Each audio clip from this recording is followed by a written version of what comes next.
ஓபேத் ஏதோமுடைய வீட்டில் இருந்தது இந்த பெட்டி. இந்த பெட்டியின் நிமித்தம் ஓபேத் ஏதோமையும் அவன் வீட்டாரையும் அவனுக்கு உண்டான எல்லாவற்றையும் கர்த்தர் ஆசீர்வதித்தார். இந்த ரெண்டு வீட்லையும் நிறைய வித்தியாசம் இருக்கு பாருங்க. இந்த ரெண்டு வீட்லையும் நிறைய வித்தியாசம் இருக்கு. சிலருக்கு ஆண்டவரை பத்தி நல்லா தெரியும், நல்ல ஆண்டவரை பத்தி அறிவு இருக்கு. ஆனா என்ன தெரியுமா, அவங்களுக்கு ரொம்ப ஆண்டவர்ல என்ன சொல்றது, ரொம்ப பழக்கப்பட்டதுனால உதாசீன், அவ்வளவுதானே. ஆனா சில மனிதர்கள் இன்றைக்கு புறஜாதி மக்கள், நல்ல கவனிங்க, இயேசுவை கேள்விப்படுகிற விதம் சரியா கேள்விப்படுறாங்க, கர்த்தருக்கு கொடுக்கிற மரியாதை கொடுக்கிறாங்க. வேதம் என்ன சொல்லுது, பயத்தோட கர்த்தருக்கு ஆராதனை செய்யுங்கள், நடுக்கத்துடனே களி கூறுங்கள். தேவ பிரசன்னம் நமக்கு விளையாட்டு அல்ல, சபை ஆராதனை விளையாட்டு அல்ல. வீட்டுல ஜபிக்காம இருக்கிறத கர்த்தர் அருவருக்கிறார். நீங்க தேவனை அறிந்தவங்க, பைபிள் இருக்கு வீட்டுல, என்னெல்லாம் இருக்கு, பைபிள் கர்த்தருடைய வார்த்தை எல்லாம் இருக்கு. ஆனா பைபிளை திறந்து படிக்கிறது இல்லை. எத்தனை பேர் ஆண்டுடைய பிரசன்னத்திற்கு இந்த மாதத்துல முக்கியத்துவம் கொடுக்க விரும்புறீங்க? ஆமென். உங்க பின்னணி எதுவா இருந்தாலும் சரி, உங்க பின்னணி சாபமா இருந்தாலும் சரி, பாரம்பரிய கட்டுகளா இருந்தாலும் சரி, இந்த மாதத்துல ஆண்டுடைய பிரசன்னத்துக்கு நீங்க முக்கியத்துவம் கொடுத்தா, ஓபேத் ஏதோமுடைய வீட்டையும் அவனுக்கு உண்டான எல்லாவற்றையும் ஆசீர்வதித்த தேவன் உங்களை ஆசீர்வதிப்பார். உங்களுடைய விளைநிலங்களை ஆசீர்வதிப்பார், உங்களுடைய கையின் பிரயாசங்களை ஆசீர்வதிப்பார். இந்த செய்தி தாவீது வரைக்கும் போகுது. அப்போ அவன் ஆசீர்வாதம் எப்படி இருந்திருக்கும்னு யோசிச்சு பாருங்க. ராஜா வரையிலும் இந்த செய்தி போனோம்னா 3 மாசத்துல சடன் அவனுடைய உயர்வு எப்படி இருந்திருக்கும் யோசிச்சு பாருங்க. ஒரு மனிதனை கர்த்தர் ஆசீர்வதிச்சிட்டாருன்னா, ஈசாக்கை குறித்து பைபிள் சொல்லுகிறது, அவன் வர வர விருத்தி அடைந்தான், அவன் பெரியவன் ஆனான், அவன் ஐஸ்வர்யவன் ஆனான். வர வர விருத்தி. தேவ பிரசன்னம் நம்மை வர வர விருத்தி அடைய செய்யும். தாவீதை குறித்து வேதம் சொல்லுகிறது, அவன் நாளுக்கு நாள் பலப்பட்டான். தேவ பிரசன்னம் அதை செய்யும். எனக்கு அன்பான கர்த்தருடைய பிள்ளைகளே, ஆண்டுடைய பிரசன்னத்திற்கு நீங்க முக்கியத்துவம் கொடுக்கிறவங்களா இருந்தா, உங்க வீடு முக்கியத்துவம் கொடுக்கிறதா இருந்தா, உங்க வீட்டையும் உங்கள் வீட்டில் உங்களுக்கு உண்டான எல்லாவற்றையும் கர்த்தர் ஆசீர்வதிக்க முடியும். அல்லேலூயா சொல்லுங்க. மாறா, ஆண்டவரை பத்தி எனக்கு எல்லாம் தெரியும், உன்னை பாரு, உன் வேலையை பாரு அப்படின்னு சொல்லி எதிர்த்து நின்றா, அது ஆசாரியனுடைய வீடு மட்டும் இல்லை, அது எதுவா இருந்தாலும் அவன் இழப்பை சந்திக்க நேரிடும். ஆனா ஓபேத் ஏதோம் தாழ்மையோடு கர்த்தருடைய பெட்டியை ஏற்றுக்கொண்டான். அல்லேலூயா. ஆண்டவரை வரவேற்றான், வீட்டில் இடம் கொடுத்தான். பேதுருவை குறித்து வேதம் சொல்லுகிறது, பேதுரு ஊழியம் செய்கிறதற்கு படகு கொடுத்தார் இல்ல, இயேசு ஊழியம் செஞ்ச அந்த படகு மீன்களால் நிரப்பப்பட்டது என்று வேதம் சொல்லுகிறது. உங்க வீட்டுக்குள்ள இயேசு இருக்கிறாரா? உங்க வீட்டுக்குள்ள தேவ பிரசன்னம் இருக்கா? நீங்க செய்யற தொழில்ல தேவ பிரசன்னம் இருக்கா? நீங்க செய்கிற வேலைகளில் தேவ பிரசன்னம் இருக்கா? ரொம்ப முக்கியம் பாருங்க. தாழ்மையாய் தேவ பிரசன்னத்திற்கு விட்டு கொடுங்கள், நீங்கள் ஆசீர்வாதமா இருப்பீர்கள். இந்த மாதத்தில் அந்த நன்மையை அனுபவிப்பீர்கள், அந்த நன்மையை நீங்கள் ருசி பார்ப்பீர்கள். ஒரு பெரிய எதிர்பார்ப்போடு இந்த மாதத்தை துவங்கி இருக்கிறோம் அல்ல? இந்த காலை வேளையில் கர்த்தருடைய சத்தத்தை முதல் முறையாக நீங்கள் கேட்டுக்கொண்டிருக்கிறீர்கள். உங்கள் வீட்டாரையும் உங்களுக்கு உண்டான எல்லாவற்றையும் கர்த்தர் ஆசீர்வதிக்க வேண்டுமானால் நீங்கள் தேவ பிரசன்னத்துக்கு இந்த மாதத்தில் முக்கியத்துவம் கொடுங்க. உங்க வீட்டில் தேவன் இருக்கிறாரா? தேவ பிரசன்னம் இருக்கா? தேவ பிரசன்னத்திற்கு தடையா இருக்கிற எல்லாத்தையும் நிறுத்திடுங்க. ஆமா, டிவி தடையா இருக்குன்னா டிவிக்கு ஒரு முட்டுப்புள்ளி வச்சிருங்க. என்னென்ன காரியம் உங்க வீட்டில் தேவ போனு தடையா, நிறுத்திடுங்க. வேண்டாம், டைம் போனு எடுக்குதா, அந்த போனு வேண்டாம், தேவ பிரசன்னத்தில் உட்காருங்க. இன்னைக்கு நம்ம உலகத்துக்கு எவ்வளவோ நேரம் செலவிடுறோம், தேவ பிரசன்னத்தில் உட்கார்றதுக்கு டைம் இல்லைன்னு சொல்றோம். அப்ப எப்படிங்க நம்ம வீடு ஆசீர்வதிக்கப்பட்டிருக்கும்? இந்த மாதத்தில் ஒரு தீர்மானத்தோடு இந்த இடத்துல போங்க, ஆண்டவரே இந்த மாதத்தில் நான் தேவ பிரசன்னத்தை என் வீடு உணரணும். எல்லாரும் அப்படி எழுந்து நிற்கலாமா? ஆமென். ஓபேத் ஏதோமை அவன் வீட்டையும் அவனுக்கு உண்டான எல்லாவற்றையும் இந்த உடன்படிக்கை பெட்டியின் நிமித்தம் கர்த்தர் ஆசீர்வதித்தார். ஹல்லேலூயா. தேவ பிரசன்னம் அது விலையேற பெற்றது. தேவ பிரசன்னம் அது பெரிய காரியங்களை நம் வாழ்க்கையில் செய்யும்.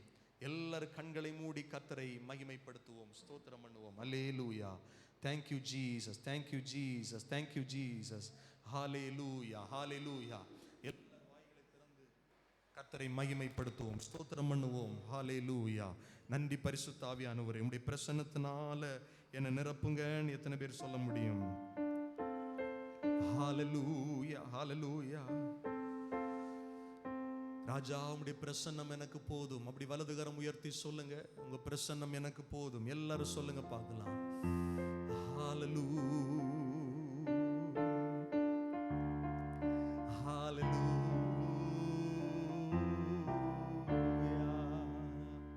ஹalleluya. எல்லாரும் சொல்லுங்கள், ஆண்டவரே இந்த மாதம் உம்முடைய பிரசன்னத்தை உணர்கிற மாதமா இருக்கணும்.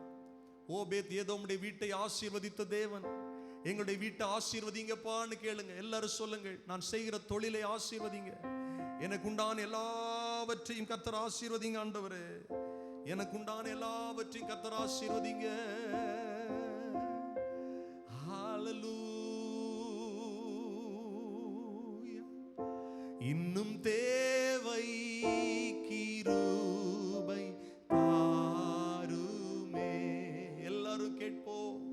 இன்னும் தேவை கிருபை தாருமே. எல்லாரும் சொல்லுவோம். இன்னும் தேவை கிருபை தாருமே.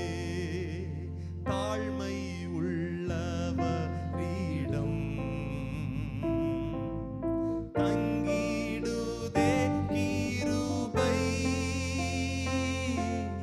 தாழ்மை உள்ளவரிடம் தங்கிடுதே கிருபை. வாழ்நாளெல்லாம் அது போதுமே.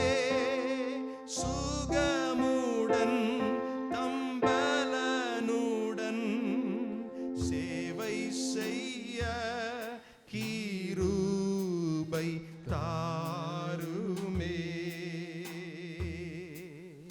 சேவை செய்ய கிருபை தாருமே. கரங்களை உயர்த்தி ஆஹா அல்லேலூயா, ஆஹா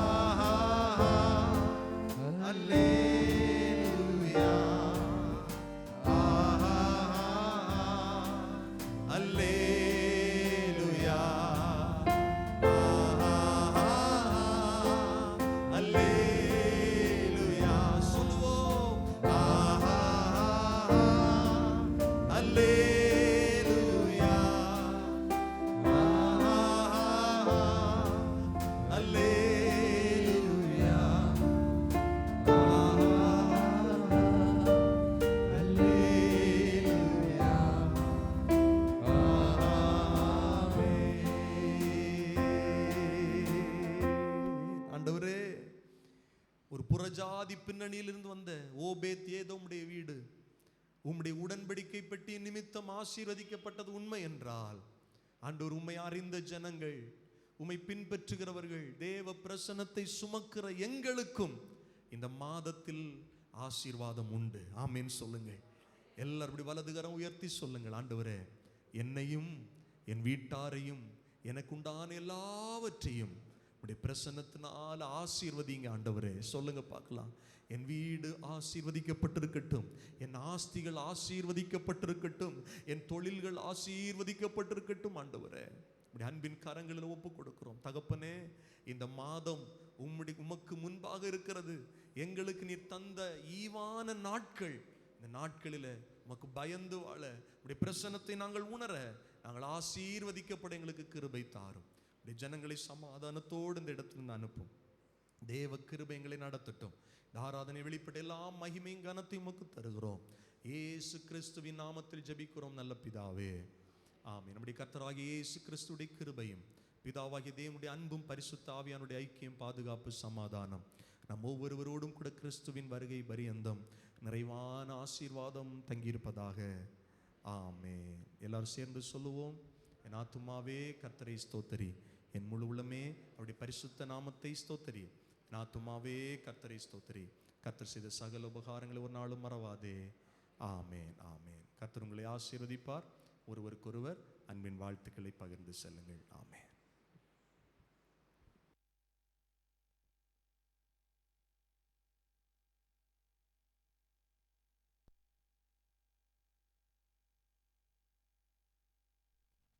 Praise the Lord. எல்லாருக்கும் ஒரு அறிவிப்பு. போகும்போது ஒரு டீ பின்னால இருக்கும், குடிச்சிட்டு போங்க. இருக்கா? கொஞ்சம் பொறுமையா